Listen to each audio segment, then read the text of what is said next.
My town is run by a tribe of homeless people. I am not kidding. There is a feral family that has been homeless here since the Civil War. Them and their offspring all choose to be homeless, and they have hundreds of offspring who collectively managed to get each other jobs at the municipal bureaucracy, and apparently 20% of the taxpayer money here is being funneled directly towards their elder, a 108-year-old, blind, illiterate man who lives in the sewers. If you complain about this in public, they will find out and make you disappear, so most people go on about their lives. What city? Apparently, in the 1950s, there was a really bad strain of pneumonia which wiped out half of the clan, and from 1950 to 1965, there were 40 plus child disappearances in the region, which is extremely high for a remote, rural part of the country. Apparently, it is suspected that they were trafficked into the family to rebuild their population, but you can't mention this in public. Just say the city did, like this: I live in Destin, Florida, except replace the city that I live in, Destin, Florida, with the city that you live in. If this thread blows up, I'm kind of afraid of them harassing and possibly murdering or kidnapping people in town if they found out their story got out. I'm thinking about telling the town and state, but I don't want undercover reporters coming here or something. It would be like whacking a hornet's nest. Do you really think people here wouldn't start calling people in my town up, telling them about this thread, until they found one of the tribesmen? I am scared for the safety of my family. Fine, it's Montrose, Iowa. Bruh cracked under no pressure. Seriously though, there are some things you would be better off not talking about. I live in a small rural area as well, and it's an open secret that people just disappear sometimes. Every small town is going to have dark secrets. I've known people who have been threatened by mysterious strangers who will know everything about the person. Stuff like this happens. There are very small towns in Australia that become organized crime groups, trafficking guns, porn, children. Every so often, they get caught, and it comes out the ringleader once one person of the year in that town, and weird shit like that. It is easy to vanish in small towns. Town is barely 1 square mile. Less than 800 people live there. Ripperoni anon. I hope you're not a no-guns guy. My family used to own the sheriff's department, and run drugs off the docks, and rent a few people out of my town. Before that, revenuers did not want nothing to do with fucking with my great-grandpa's moonshine business. I won't say what town, but I'll tell you the state, South Carolina. This ain't the first time I've seen the story, but there wasn't jack shit for details last time either. This is a bullshit LARP, and OP is a moron. That being said, this shit does actually happen. Hell, just look at the people living in McMansions around in Wyan and J while living off welfare scams and Zerg rushing school boards to siphon funds to their own indoctrination centers, or the Scientologists that took over Clearwater FL and park all of their wealth into tax-free property. Most homeless people are knee-deep in crime, or have been that led to it, or will become criminals. It is the only way to survive on the streets, not rocket science. I prefer to be on very good terms with the homeless and don't treat them like scum. Even take some time out of my day for an hour or two and have conversations with them to let them know they are still human to me if I enjoy their company and have funny tales to tell. OP, I need answers to this place. Lee County looks pretty small and not very influential. Not trying to offend, just saying what the data says, but on the county's website, it says it is home to multiple Fortune 500 companies and international companies. Why would international companies set up shop where 95% of them go to big, coastal cities for obvious reasons? That is fishy as fuck. Montrose sounds insane. When this neighbor discovered he could not get the illegal redevelopment recorded on the county plat map, he determined the remedy was to eliminate me. He began unlawfully applying chemicals onto my property. It took very little time before the chemicals caused me a severe skin condition. Could see this shit happening in some hick fucking town in the Blue Ridge Mountains or some shit. I remember the fucking dumbass hillbillies that lived outside of Charlottesville Seriously, 95% of the fucking local cemetery was one of 2 last names. The other 10% was a 3rd last name. That is how inbred these people were, and the 2 families fucking hated each other. You heard all kinds of crazy stories going on around there. Not saying this shit is true, but there is some weird shit that goes on in some places in America.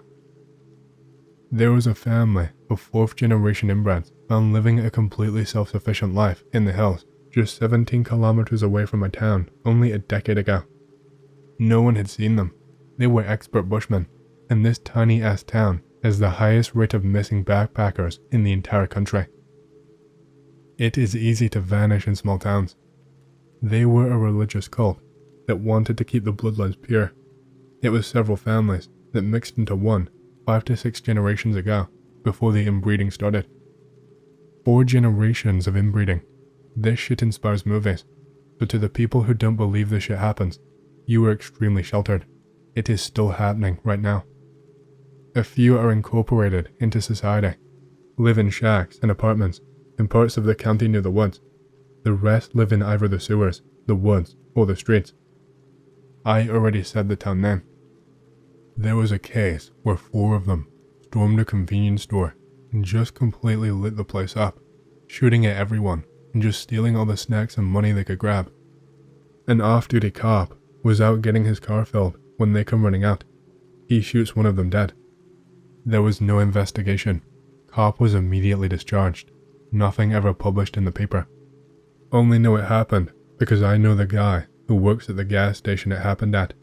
They are not allowed to talk to the press about it. For the average person, you don't have a lot of direct contact.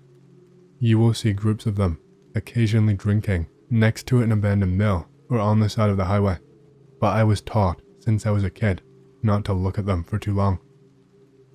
One notable person is this really small guy who was responsible for a string of 30 robberies over a single summer.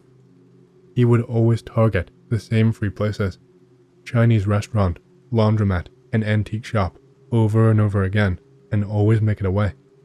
Despite being extremely identifiable, never was caught or arrested, and it never happened again after that one summer. More. OP, please go exploring in the sewers.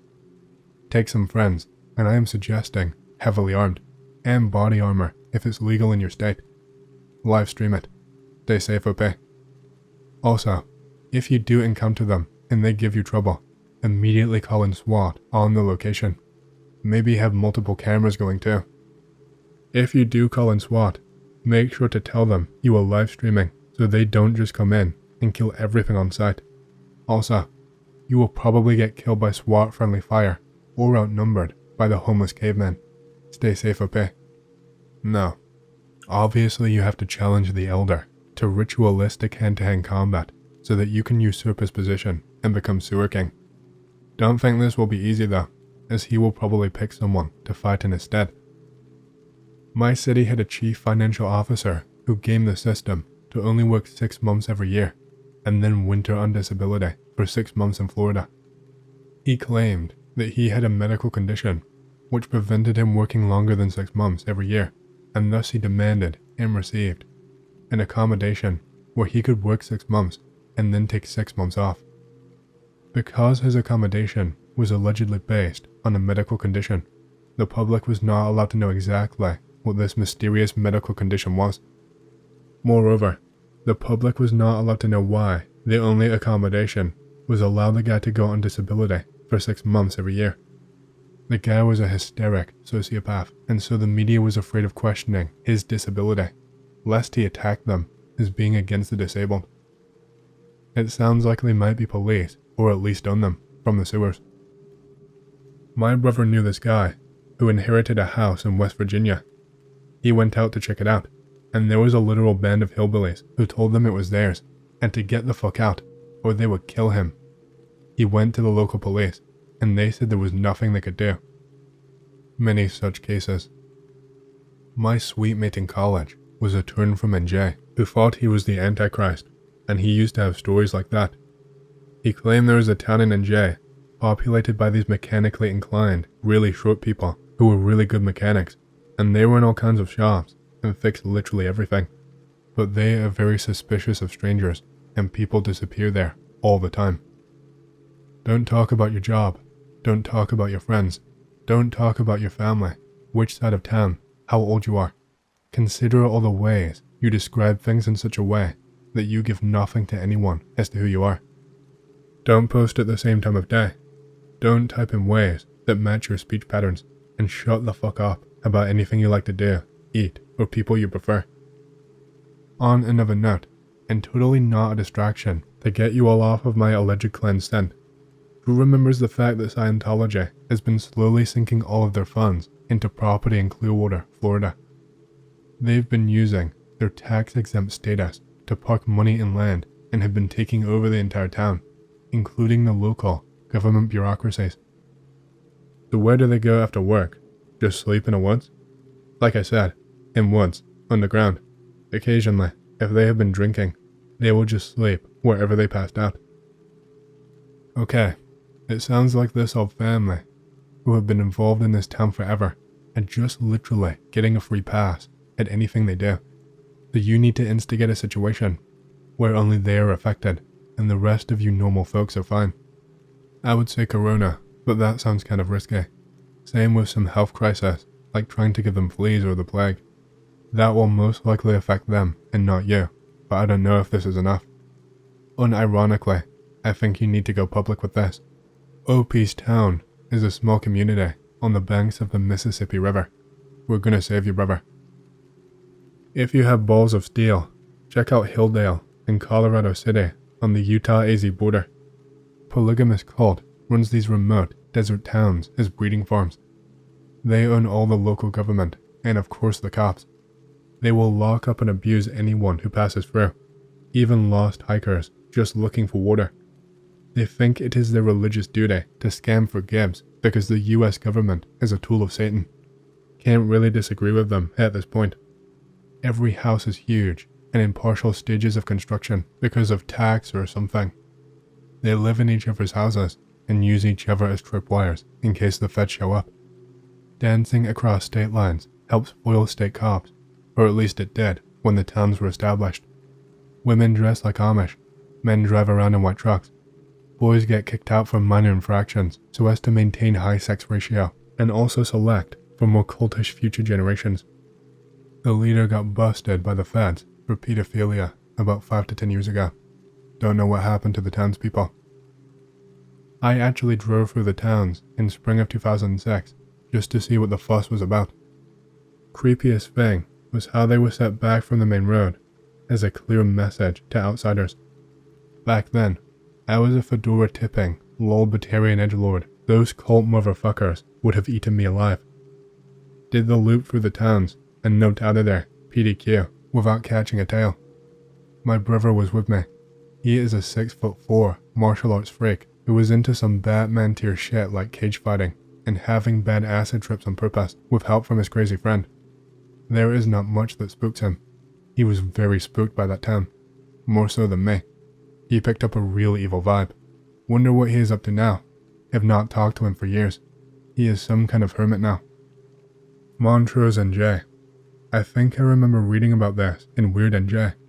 Did not mention anything about their monopoly on local government jobs, but it mentioned that they all had weird eyes and chose to live as homeless out in the woods, and that if you tried to fuck with them, then you would disappear.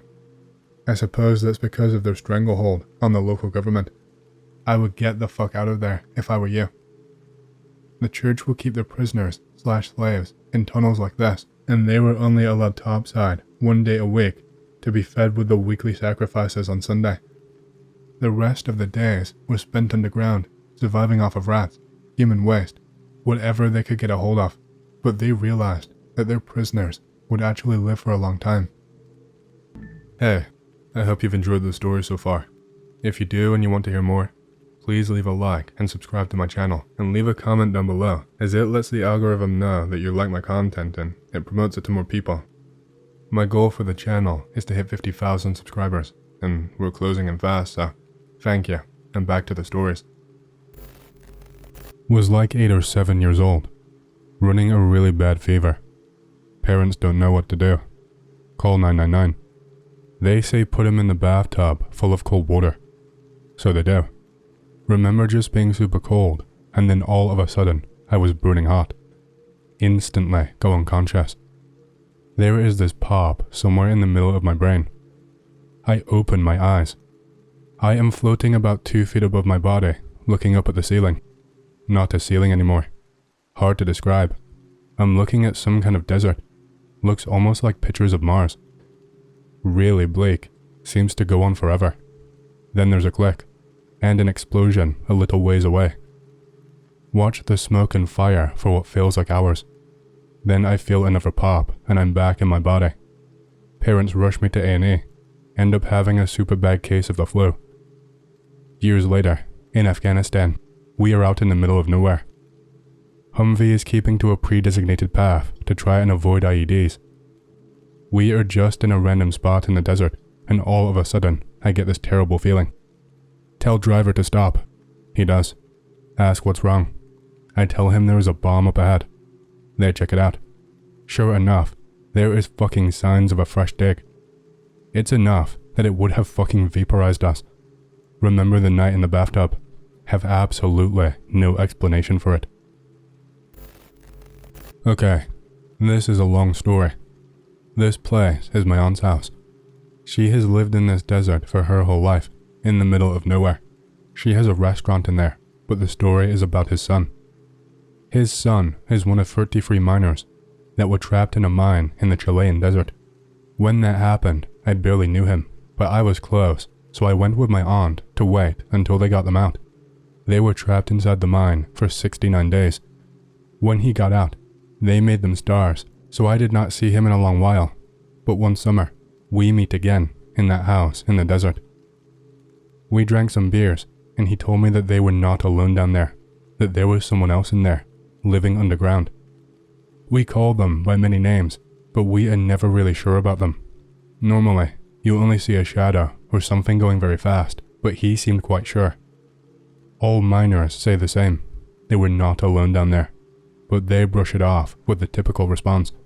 We knew our families were waiting for us, but he told me that something lives down there, and they don't want to be disturbed. Inside the mine, they could hear them at first. They obviously thought that they were going crazy, but they felt that something was watching them from the dark. The days passed underground, and despair got to them. Some wandered in the dark. There is when they started to notice them. Talking about it kept them sane. Somehow, they managed to remain calm and rational. Miners are used to the dark and the confinement, but nothing could prepare you for this. I will never be sure if this happened. I was not down there, but he talked about them like they were very real, and they are still there. He told me that they were afraid at first. With time, they got used to the presence of those little people of the underground. Have not seen my uncle since. Then I found out about the Atacama humanoid, and it made perfect sense to me. I rarely talk about this event, but since we are all anonymous here goes. Be me, around 15 years old. One of my friend's dad died. Friend and his mom can't pay for the house anymore. Have to move out. Me and another friend help with moving. There were more people helping that day. Aunts and uncles, friends of my friend's parents. Nothing out of the ordinary happening all day. Friend and his mom are pretty sad though. Dad dying and losing your home sucks. Anyway, things go smoothly. Loading up the truck, did the living room and all that. Last stop, the master bedroom. The room my friend's parents used to sleep in. Just a regular bedroom. Big bed, a closet, and this old wooden cabinet with glass doors. Pick related. Not the actual closet, but close enough. At this point, it's just me and my two friends in the room. Room is on the second floor. We decide to take the cabinet first. The top half was detachable, so we wanted to take that off first. Right at the moment we step towards the cabinet, I swear to God, I get goosebumps just fucking writing this. We step towards the thing, and the ghost of my friend's father, rushing/gliding towards us. This smoky figure, rushing towards us, face like he was angry and screaming, sticking his hands out like he wants to fucking strangle us. All three of us just fucking bolted out of that room. I think I didn't even touch the stairs to get down, just fucking jumped down. ran out of the house screaming. So, everyone is just looking like, what the actual fuck is going on? My friend that lost his dad just sat there, pale, staring into nothing, like he just totally lost his fucking mind. We told the people there what we just saw. The mother goes totally nuts. Some guys go up there to check, but see or find nothing. The rest finishes the moving the next day, because my friend had to go to the hospital. He was never the same again after that, like always blank inside on medication. Saw someone wrote similar to this. Got creeped again, cause something similar happened to me. Be me, 8 years old at the time. Wake up in the morning, go to watch some morning kid shows. Go there, watch something in TV. Suddenly get sleepy. So sleepy I lay on sofa and decide to sleep. Wake up in the fucking hospital. Parents asking me, how did I break my fucking leg? They tell me that I woke up. They found me watching TV. Then we had some breakfast and I went out to play. Somehow, I broke my leg and crawled back home. Dad found me and took me to the hospital. Do not remember any of that. Mindfucked. Still after years, my right leg is hurting before rain, or sometimes don't feel it, and my walking changed. My right leg leans to the left when I walk now. Be me. Be small. Hanging out with friend from school. Her dad is a cool, rad single parent, so he lets her do pretty much whatever. Trying to beat the desert optional boss in Kingdom Hearts, the one with the bubble shield and the scimitars. That one, yes. Phone rings. Anon, go take it, I can't pause. Yes you can, you fucker. Take the phone. Hey, I'm friend's mom. Tell her I'll be dropping by today. Still in name of neighborhood, right? Yeah. Sweet. Don't stay up late. Huh. They must be divorced, and she just wanted to pop by to say hi and stuff. Friend asked, who was phone? Your mom. Haha, fuck off, not funny. Who was it? Literally your mother. She's coming by later today. Her mother was a mentally ill, violent alcoholic. Presumed dead years ago, when they found her clothes, wallet, and a suicide note, plastified, inside a duffel bag in a fishing net in the middle of the sea. Call her father. Call the cops. Call her ID from a gas station on the other side of the country. Police deliver a sketch of the woman who used the phone based on bartender and security cams. It's the fucking mother. No car. She walked through the actual fields surrounding the station and left the same way. No one knows where she is. It's been over a decade and nothing happened, but my friend still has nightmares with this. When I was a teenager, had a cell phone, never used number. A few months after having number, start to get a call at midnight a few times a week from a blocked number. Half of the time I'd answer, only to be greeted with what sounded like somebody running through the woods with their phone either beside them or in their pocket. This would last as long as I would stay on the phone. After a month, I get sick of it and start talking shit. As soon as I do, I hear raspy breathing. At first I was happy it was something new, then realized something was up. I keep talking shit, telling whoever it was on the line that they were going to regret disturbing my 12 a.m. bubble baths with their stupid shit. Few seconds later, breathing stops and hear water running. What? Start to think whoever this is wants me to be afraid. Fuck that, I ain't scared of nobody. Water sound stops and begin to hear a strange sound, can't place it. Sound gets louder. Problem is, I'm not only hearing it from the phone now, but from the back part of the house. Realize it's the back door being fucked with. Get the idea to start laughing on the phone while I grab my dad's 12 gauge. Sound stop, they start laughing. Wasn't quite so bothered until they started laughing. Then I felt doom and wanted to panic. Decide fuck it, not going to be a pussy. Go upstairs and open the studio's window. That is the only way on the roof. Get up there quietly and walk towards the backyard. See a tall guy in all black standing in the middle of the backyard with cell phone to his ear, laughing. Shortly contemplate shooting him. He hangs up, looks, and does nothing but stare. Tell him to fuck off before I kill his silly ass. He points up and yells out run. He turns around and bolts for the woods behind my house. I stand confused, and a few moments later, see 2 more people in all black run into the woods. That terrified me. Told my dad who was out of town. He flew back that night and set up booby traps everywhere. Call stop. Nothing has happened since. Literally bumped into a man in the middle of the night who looks similar to Charlie No Face. No nose, half a tongue, cauterized hole where an eye used to be, unnatural looking hair. Whatever happened, you can see the outline of one of his hands over his mouth and a scar on his face, exactly where 1.5 of his fingers should still be. It wasn't fire, but something about electricity and something caustic. He looked like a ghoul and could hardly speak straight as he was not used to his half tongue yet. Now, I bumped into this guy, not the other way around. His reaction was terror. The way he was acting made me instantly think I bumped into someone mentally handicapped, as he could not speak straight and seemed to be overreacting, but also shaking.